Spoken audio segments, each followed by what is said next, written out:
Hold on. What are you doing? It's just making a mess for you to Well, clean clearly. Like, you're going to put that back? But Actually, what are you doing? what am I doing? Why do goalies do this? Welcome back to the Hockey Shop, source for sports. We're out here in Langley, Goalie Utopia, Cam's Corner, 34,000 square feet of goaltending greatness. Well, we let the players have their corner too, but we've got our little goalie section here.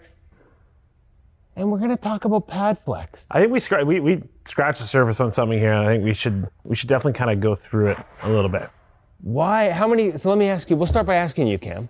How many times do people come into the store, other than me, just pull everything off the walls to be annoying, but grab pads off the wall? What's the first thing that goalies do? They grab the top of the pad and they push it down, flexi. Remember, we have a podcast too, so you doing it doesn't exactly help. You can kind of hear that, a little bit of it. So, they're flexing the pad overall. They're taking the top, they're putting their hands on the top of the thigh rise and pushing down. But why? Well, so, then that's the thing. So understand, there is value in figuring out how much flex there is at the boot. There is value in figuring out how much flex there is at the knee. But in terms of flex, in terms of flex on the thigh rise, why do we push down on the pad? So, from what I can gather, and we're talking years and years and years and years ago. We've always done it. Why? Yeah. Well, let's go back to the days when we used to have leather straps on the top of the thigh rise. No, but okay, so the point though, before we go back to, that may be why, but there's no point. Everyone walks in and sees if that thigh rise will curve, and outside of knowing whether there's enough flex to maybe work a break into it, work a curve into it permanently, no pad flexes like that. When you drop into the butterfly, the top of the thigh rise doesn't curve in front of you.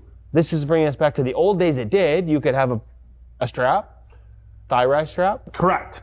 Nobody has that anymore. No, because you don't need it anymore. The way the pads rotate and fall in front of you now, you want that pad either to roll in front and stay rigid and flush on the ice to help seal that 5-hole, or if you do say have a little bit of flex, it kind of pushes, say, out of the way of your pants a little bit to help that rotation down to the butterfly. So we're measuring every time we walk into a store and grab a pad off the wall and shove that thigh rise to see how much it'll curve. How much curve, yes, is okay.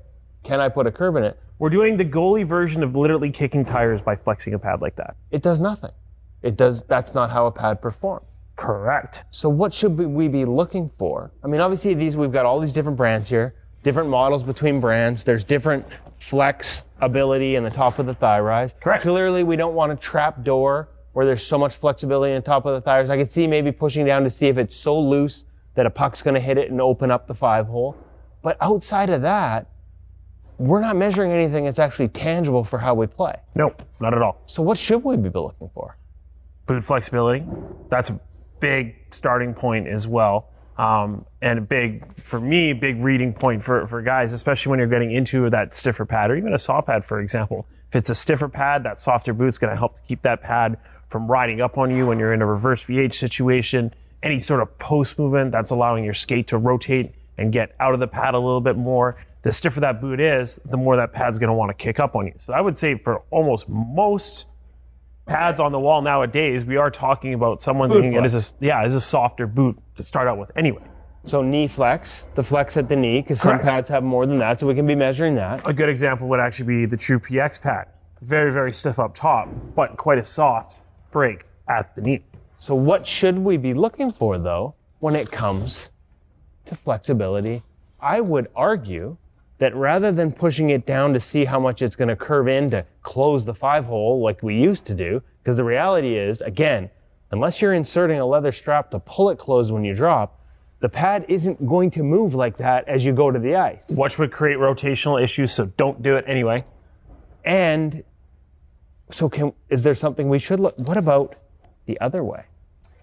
Pads that have flex the other way to move out of our way when we're dropping into the butterfly.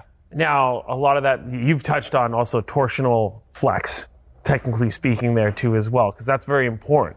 And that's starting to really now shift the way we think about pads is soft versus stiff. Torsional flex you mean like twisting? Yes, correct. But that's also what can help to move that pad out of your way when you're dropping down into the butterfly, depending on the goalie. But again, it's not curving into you. No. It's whether the thigh rise will give away from you and allow that clearance as you drop into the butterfly, that clearance as you move from your knees, that clearance as you recover from your knees, so that the top of the pad isn't hitting and pushing your legs apart. There's some mobility there. It's not hitting your pants and getting caught.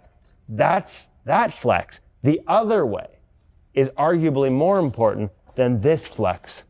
And once again, you've scratched the surface of something, because we can also talk about how thin the thigh rise is of a pad, which can also affect exactly what you just described as well. Pad that is thinner up at the top is going to allow that goalie to cross without that same interference as something that was a little bit thicker that would potentially push their pads out and separate the two. I feel like there needs to be further discussion on this. Yeah, so let us know in the comments below. Why do you flex your pads when you walk into the store? Why do you push down on them? Do you think that thigh rise actually bending in towards you has any value other than, I could see it like, hey, is this so stiff that I'll never be able to work a curve into it? Because some guys like to work a little curve into the top of their thigh rise, so maybe trying to figure that out, I'll grant you. But other than that, are we measuring pad flex wrong? Leave us a comment, smash that like button, hit the subscribe button as well. Call Cam with your answers. Make sure you get him personally and bend his ear for a good half hour. Tell him whether he's right or wrong on this one. What's the number? 604-589-8299 or 1-800-567-7790. Pad flex. Have we scratched the surface? Do we need to rethink what we are describing as pad flex? Let us know. Or are you just doing it wrong?